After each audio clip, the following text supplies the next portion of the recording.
ये कब से बंद है ये बताओ साहब? आज वो चौथो है। चौथा है। दोस्तों नमस्कार, ये मेल बफलो काफ है। ये 4 महीने का है और इसकी पेशाब पिछले 4 दिन से बंद है। तो इसके लिए हम लोग यहाँ पर ट्यूब से स्टोमी करेंगे। तो इसके लिए पहले हम लोग यहाँ पे इसको लंबोसेक्र स्पाइनल एनेस्थीसिया दे रहे हैं। तो यहाँ पे हमने 3.5 ml लिग्नोकेन इंजेक्ट किया है। इसके बाद ये तुरंत ही लेट गया और इसको हमने राइट लेटरल रिकम्बेंसी में रख लिया है और हमने साइट तैयार कर ली है। इसके बाद हमने इंसिजन लगाया और ये देखा है कि इसका यूरिनरी ब्लैडर रप्चर हो चुका है और यूरिन जो है इसके पेरिटोनियल कैविटी में भरी हुई। अब इसको हम धीरे धीरे निकाल रहे हैं और यहाँ से यूरिन ये लगभग 12 से 13 लीटर निकली है टोटल। अभी वीडियो में आप देखेंगे आगे।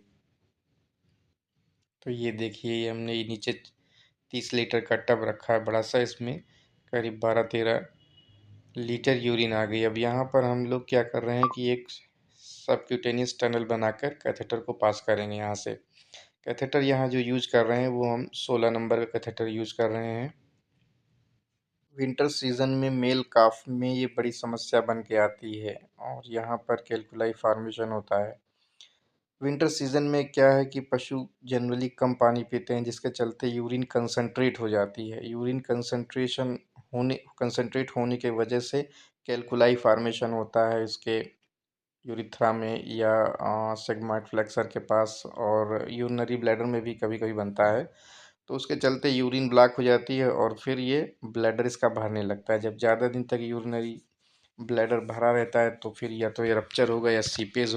दोनों केस में यूरिन पेरिटोनियल कैविटी में आएगी और एनिमल क्या होगा कि डल डिप्रेस रहेगा और ये दूर से भी पता लग जाता है। इसको पैल्पेट करते हैं यूरिनरी ब्लैडर को तो पता लग जाता है कि यूरिन ये bladder rupture. Bladder generally rupture हो जाता है 3 से 4 दिन के अंदर, अगर इसमें लैसिक्स का यूज नहीं किया गया है। तो अगर लैसिक्स का यूज किया गया है तो ये और जल्दी फट जाएगा।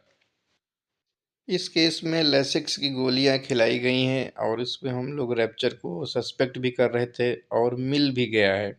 तो इसको हम लोग 20 कैटगट से अभी रिपेयर करेंगे इसको। ऐसे केसेस में अगर टाइम से ऑपरेट कर किया ना जाए तो फिर ये क्या है, ऐसे 100% केस में मॉर्टलिटी होती है। और अगर इसकी जान को बचाना है तो आपको निश्चित रूप से ही सिस ट्यूब सिस्टोटोमी करनी पड़ेगी और इसके बाद आपको थोड़ा सा इसको मेडिकेशन पे रखना पड़ेगा। रूमिनेंट्स की यूरिन जनरली अल्कलाइन होती है और जब हम लवारे को ज़्यादा ग्रेन दे देते हैं तो उसमें मैग्नीशियम अमोनियम फास्फेट के साल्ट के रूप में प्रेसिपिटेशन होता है, जिसके चलते ये स्लज के फॉर्म में कैल्कुलाई बनाता है और यूरिथ्रल रीजन में ये डिपॉजिट होने लगता है। इस केस की हिस्ट्री ये थी कि ये पिछले 4 दिन से तो इसकी कंप्लीट यूरिन बंद है, लेकिन डिटेल हिस्ट्री में ये भी पता लगा कि ये पहले से थोड़ा सा ड्रिबलिंग, थोड़ा सा बूंद बूंद इसको यूरिन आ रही थी। फिर तब तक ये लोग ध्यान नहीं दिए। फिर जब कंप्लीट ब्लॉकेड हो गया फिर ये लोग फिर भी लैसिक्स खिलाते रहे। फिर 4 दिन के बाद ये इन लोगों ने हमको बताया। तब तक इसका यूरिनरी ब्लैडर इसका रप्चर हो चुका था। गांव के लोगों में जानकारी का अभाव होने के कारण कि ये लोग क्या करते हैं कि अगर यूरिन बंद हो गया तो बस ये लैसेक्स की गोली ले आओ, अल्कासोल पिला दो, यही सब करते हैं। ये दोनों ही जब कंप्लीट ब्लॉकेड होता है तो दोनों ही नुकसानदेह होते हैं। अब यहाँ जो रप्चर पोर्शन था यूरिनरी ब्लैडर का उसको कंप्लीट हमने रिपेयर कर लिया है। अब हम एक वायर की मदद से जो रप्चर जगह है वहाँ उसको एरिया को छोड़ के दूसरे साइड से हम लोग इस जो फोली कैथेटर का पार्ट है, बैलून वाला पार्ट है, उसको हम लोग यूरिनरी ब्लैडर के अंदर इंसर्ट करेंगे। और ये बहुत सावधानी से काम होना है, क्योंकि अगर यहाँ आपने ज़्यादा प्रेशर लगाया या अगर और ज़्यादा फट गया ब्लैडर तो फिर आपको जहाँ से आप इंसर्ट करेंगे वहाँ ज़्यादा होल हो जाएगा। फिर आपको फिर वो उस एरिया की फिर सूचर करना पड़ेगा। ऐसे क्या है, अगर आपने थोड़ा सा इंसर्ट कर दिया ढंग से तो फिर ये बहुत आसानी से चला जाता है। और जिस एरिया से हमने जिस होल से इसको इंसर्ट किया है वहाँ इतना स्पेस नहीं रहता है कि इसको सूचर किया जाए और ज़रूरत नहीं पड़ती है। लेकिन अगर ज़्यादा फट जाएगा तो वहाँ पर भी आपको सूचर लगाने पड़ेंगे। अब यहाँ पर हम लोग 20 ml normal saline solution inject कर रहे हैं ताकि जो अंदर फोली कैथेटर का जो बैलून वाला पार्ट है उसको हम लोग इन्फ्लेट कर सकें। इससे क्या होगा कि अंदर से जो बैलून है वो बलून में नॉर्मल सलाइन भर जाएगा और वो इन्फ्लेट हो जाएगा, जिससे क्या होगा कि अगर ये भी हम इसको खींचेंगे फोलिक कैथेटर का जो फ्री एंड है तो उससे वो बाहर नहीं आएगा, ब्लैडर में एक तरह से फिक्स हो जाएगा। तो इसलिए उसको हम लोग इन्फ्लेट करते हैं। अब हम लोग इंसिजन साइड को क्लोज कर रहे हैं क्योंकि यहाँ से यूरिन बराबर ड्रिबल होने लगा है और फोलिक कैथेटर अंदर हमारा फिक्स हो गया। और इसके बाद हम लोग इस साइड को क्लोज कर रहे हैं। इसके लिए हम लोग स्किन मसल्स फेसिया के लिए क्लोज करेंगे। इसके बाद ऊपर स्किन जो क्लोज करेंगे वो सिंपल इंटरप्टेड सूचर पैटर्न से क्लोज करेंगे।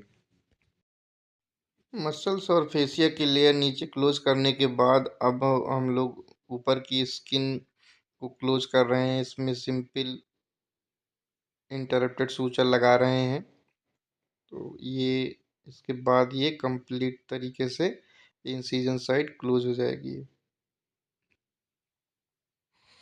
इसकी हमने स्पीड बढ़ा रखी है क्योंकि इसमें बहुत ज़्यादा टाइम लग रहा था क्लोज करने में, तो वीडियो लंबा हो जाएगा पूरा सूचर पैटर्न दिखाने में।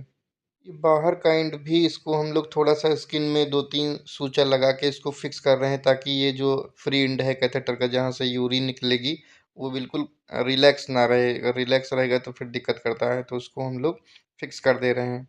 इसके बाद हमने इसको एक बोतल डीएनए चढ़ाई और यहाँ पर एंटीबायोटिक में हमने डीसी 1 ग्राम दिया है और प्रेडनिसोलोन 3 ml दिया है। इसको अगले 15 दिन तक नौसादर खिलाना रहेगा और एंटीबायोटिक और मेलॉक्सिकैम ये 2 इंजेक्शन अगले 3 दिन तक लगेंगे ताकि प्रॉपर हीलिंग। इंजेक्शन लगने के बाद ये तुरंत ही खड़ा हो गया और ये बहुत तेज़ पानी की तरफ ये दौड़ेगा अभी। और इसको वहाँ ठंडा पानी रखा था तो हमने पिलाया नहीं, फिर इसको थोड़ी देर बाद गुनगुना पानी दिया गया है, तो थोड़ा सा इसने पानी पिया है। नेक्स्ट डे की स्थिति ओनर के द्वारा बताओ, क्या स्थिति है इसकी? कहती ठीक है, चारा खाए रहो, पानी पी रहो। चारा खा रहा है, पानी पी रहा है, पेशाब आ रही है हाँ, वही कैथेटर से? थोड़ी थोड़ी आ रही है। थोड़ी चाहिए, जितना बनेगी उतनी तो आएगी। हाँ, हाँ,